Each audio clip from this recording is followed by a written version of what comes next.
Hi everyone, my name is Yemi. Let's quickly look at the latest issues that we have, especially as it regards political atmosphere in preparation to governorship elections in Osun State. Let me start from our neighboring state. Let me start from Ondo State. Let me start with this that you can see here. This is a tax document that was released by Ondo State Internal Revenue Service. And in this, Governor Lucky Aiyedatiwa is actually saying that if you want to have a wedding, you are going to pay 25,000. Governor Aiyedatiwa said if you have a newborn baby, before you can name that boy or girl, you have to pay 20,000 naira as tax. And even the dead are not going to be buried without ensuring that we send some gifts to our own government in Ondo State. Ondo people, come closer. I know I have a brother here. He is one of the critics of bad governance. He was about the Osun mastermind in Osun State. Lawson, come closer. Already can say like we have to make this payment. We have a corporate program. That one is even 50,000 naira. And the funniest thing is that this may not be structured. This may be that the government will just bring some good lumps to just go to wherever event is being held, and then they will ask you to make payments or they will disrupt the program.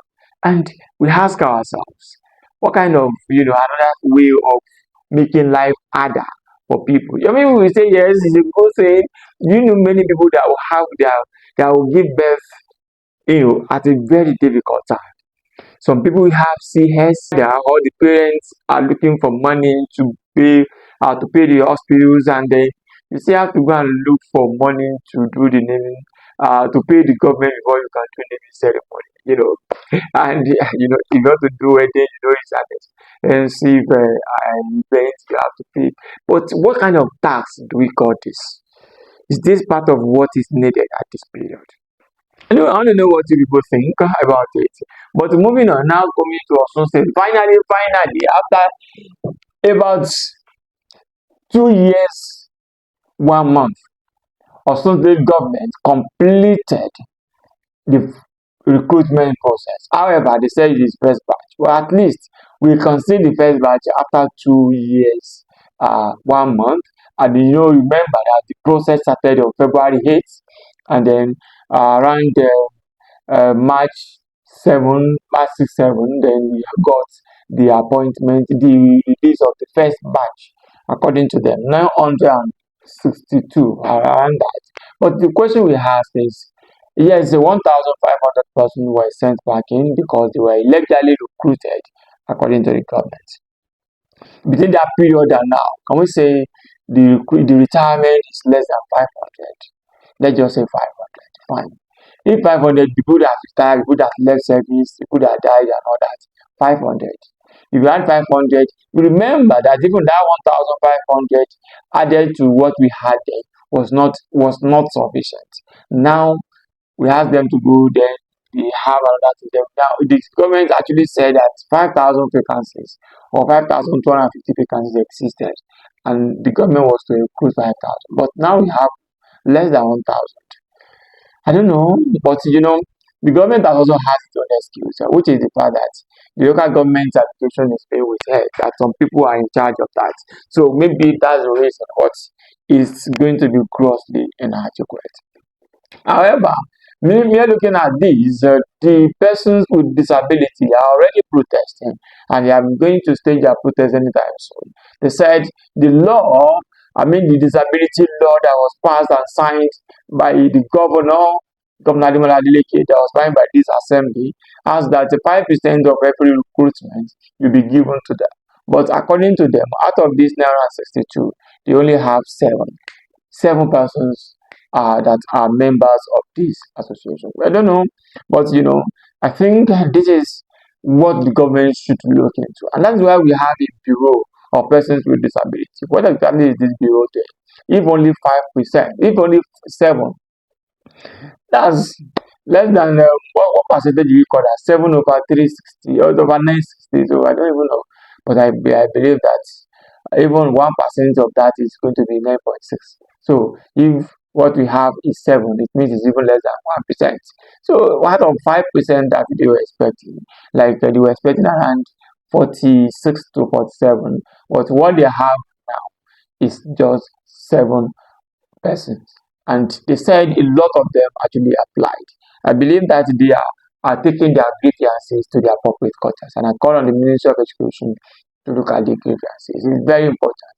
We have to ensure inclusion, inclusiveness in whatever we do as a state. And moving on to the next one, and that is this picture that was released by some members of our party recently. We are looking at it. What does it say? This is the chairman of SUBEB in Osun State, Honorable Ibokun Fadipe, empowering, according to the statement that they put us there, empowering some youth with 500,000 naira each. But the question we ask ourselves, why do we have to go this route? Why do we have to ensure that the money is, put on the table? Why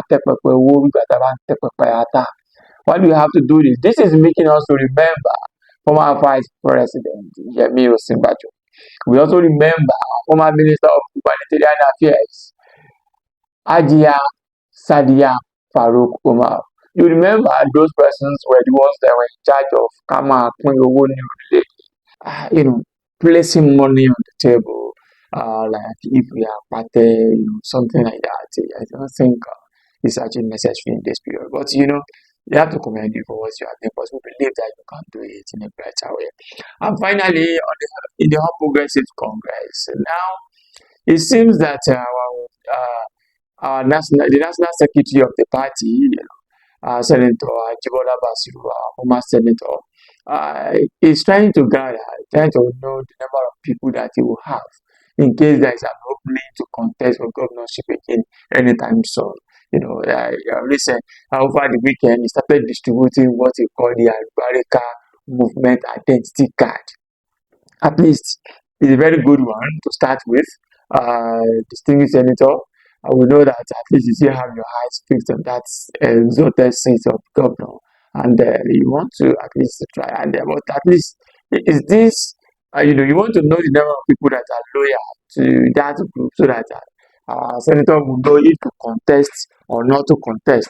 If he has to contest, at least he will have known how many people given this ID card. That's a very good one. But it seems that the APC is not looking ready for the governorship election, because this is not the time for division as a national secretary of the party, and then now bringing out this card. I just want to know if this card. I know I have a lot of friends in the group. Tunde Jima is one of them. Maybe he will be able to tell us. Having this ID card, you can enter into the market to get food at a cheaper rate, or you can just drive into Bovas filling station or NNPC and say that you get your own fuel maybe at 500 naira per liter or 600 naira per liter. But these are some of the things that we have seen here in the political space, and we just continue to wonder that what exactly are the missions behind this. But on that note, I want to thank you so much for being part of the show. I'm Jari Tiamiyu. I see you some other time. Bye for now.